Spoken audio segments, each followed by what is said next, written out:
સર્વેને નમસ્કાર. કન્યા કેળવણી તેમજ શાળામાં પ્રવેશોત્સવના કાર્યક્રમમાં અત્રે ઉપસ્થિત બીનાબેન આચાર્ય અને અન્ય મહાનુભાવો, અમે મહાનગરપાલિકામાં અલગ અલગ કાર્યક્રમો અમારા માટે નિયમિત હોય છે, પણ જ્યારે બી પ્રવેશોત્સવ આવે તો એક અમારા માટે એક અલગ જ અનુભવ હોય છે. દરેક વિસ્તારમાં જઈએ, દરેક શાળામાં જઈએ, દરેક શાળા એક અમને અલગ વસ્તુ શીખવતી હોય છે. ખરેખર આટલી શાળાઓમાં અમે જતા હોય છે, પણ આ ગુલાબનગરની શાળા કાયમ યાદ રહે તેવો અનુભવ શાળાની ટીમ અને વિદ્યાર્થીઓએ આપ્યો છે. ખાસ કરીને આટલી મોટી સંખ્યામાં જ્યારે મા બાપ ઉપસ્થિત છે ત્યારે ખરેખર હું તમામ માતાઓ અને બધા પિતાઓને ખરેખર આભાર માનું છું કે તમે તમારા જે બાળકને પ્રોત્સાહન આપવા માટે અત્યારે ઉપસ્થિત રહ્યા છો. ખરેખર એનો ખૂબ જ ફાયદો થશે લાંબા ગાળે. બીજું મને યાદ આવ્યું કે આજે તો બુધવાર નથી, એટલે તમે જે લોકો આવ્યા છો એ લગભગ તમારા ધંધા વ્યવસાય નોકરીમાં રજા પાડીને આવ્યા છો. તો ખરેખર એના માટે આપનો એક આભારી છું. બાળકો, જે આપના શિક્ષકો આપને જે શિક્ષણ આપી રહ્યા છે, હું માનું છું ખરેખર ખૂબ જ વિશેષ પ્રકારનું છે.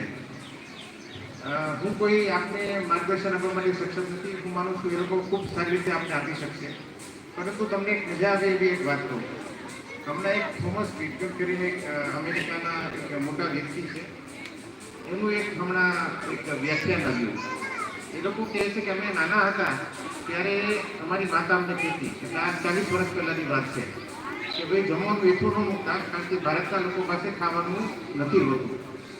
હવે પરિસ્થિતિ એ આવી છે કે હું મારા બાળકોને કહું છું કે તમે નિયમિત લેસન કરજો, નહીં તો ભારતના વિદ્યાર્થીઓ તમારી બધી નોકરીઓ લઈ લેશે.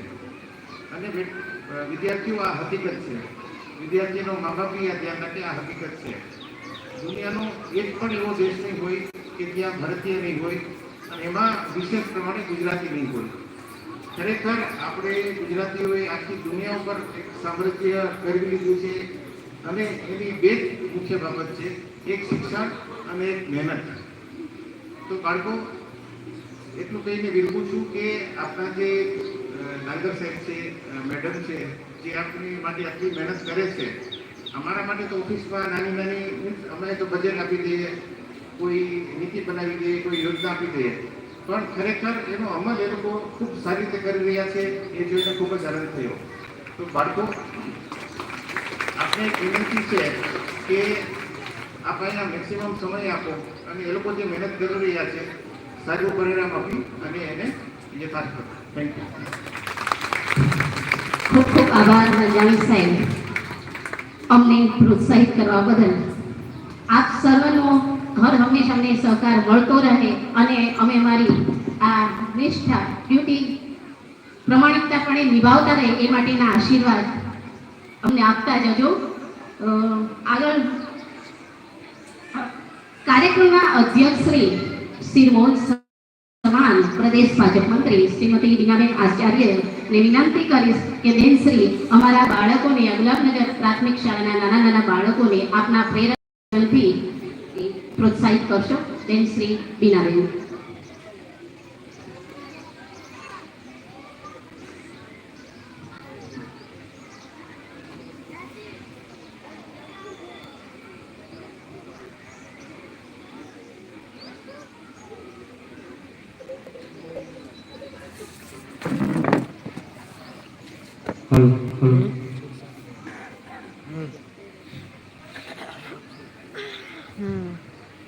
तीन गो बच्चा है,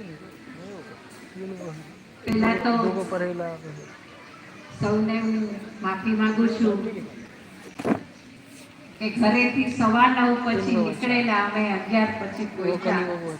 એટલું આપણો રાજકોટનો ટ્રાફિક વધી ગયો છે, પણ એ પણ આપણને ગમે છે કે આપણું રાજકોટ અત્યારે ખૂબ આગળ વધી રહ્યું છે. આજના પ્રવેશ ઉત્સવ